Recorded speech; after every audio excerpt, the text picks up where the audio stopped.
రాష్ట్ర నలుమూల నుంచి వచ్చేసిన మరి గంగపుత్ర సోదరులందరూ కూడా శుభాకాంక్షలు తెలియజేస్తూ నమస్తే చేస్తూ మరి ఈ కార్యక్రమం ముఖ్య ఉద్దేశం మనందరికి తెలిసిందే.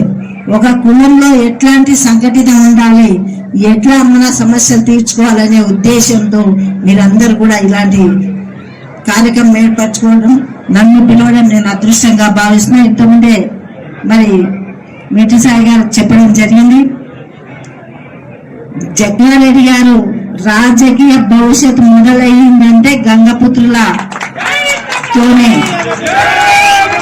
ఒక్కోసారి నేను జనరల్ గా ఆయనతో అంటుంటా, ఏమనంటే వంశధారకులు గంగపుత్రులేనే మీకు అని అంటుంట. ఎందుకంటే అన్నిటికీ ముందు వాళ్ళనే వెళ్తారు. రామ మందిరం చుట్టూ కూడా గంగపుత్రులే ఉంటారు. మరి వాళ్ళతోనే ఎప్పుడైనా ఎవరైనా ఎదగాలంటే వెనకాల ఒకరు ఉండి మీరు నడవండి, మీరు చేయండి, మీకు అవుతుంది అంటేనే ఏదైనా చేయగలుగుతాము. మనంతా మనం ఏది చేసినా సక్సెస్ కాము. మన వెనక బ్యాక్గ్రౌండ్ వాళ్ళు ఉండి ఏది చెప్తే వాళ్ళు చేస్తే అది దాన్ని ముందుకు తీసుకెళ్తేనే పేరు వస్తుంది. ప్రతి ఒక్కరికి కూడా ఎవరో ఒకరు మార్గదర్శకులు ఉంటారు. కాబట్టి మీరందరూ కూడా నేను ఏమంటానంటే చేప ఎప్పుడు నిద్రపోదు. చెయ్యాలి అనుకుంటే గంగపుత్రులు నిద్రపోరు, నిద్రపోనియరు.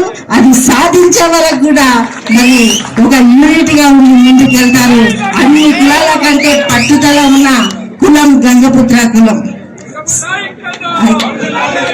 కాబట్టి మీరందరూ కూడా సంఘటితంగా ఉండాలి. మరి ముఖ్యమంత్రి గారు కూడా మరి బీసీలకు 42% మరి రిజర్వేషన్ ఇవ్వడం జరుగుతుంది. మనం అందరం కూడా రాజకీయంగా సామాజికంగా అన్ని విధాలుగా మనం అభివృద్ధి చెందే రోజులు మనం చూస్తున్నాం, వచ్చినాయి. మరి మా అక్క చెల్లెలు కూడా ఉన్నారు. మనం కూడా సగం సగం వచ్చే ఎలక్షన్ లో మనం కూడా సగం సగం పంచుకొని మనం కూడా ముందుకెళ్తాము. కాబట్టి మనందరూ కూడా ఆ గంగమ్మ తల్లి చల్లగా చూసి మనందరినీ కూడా ఆమె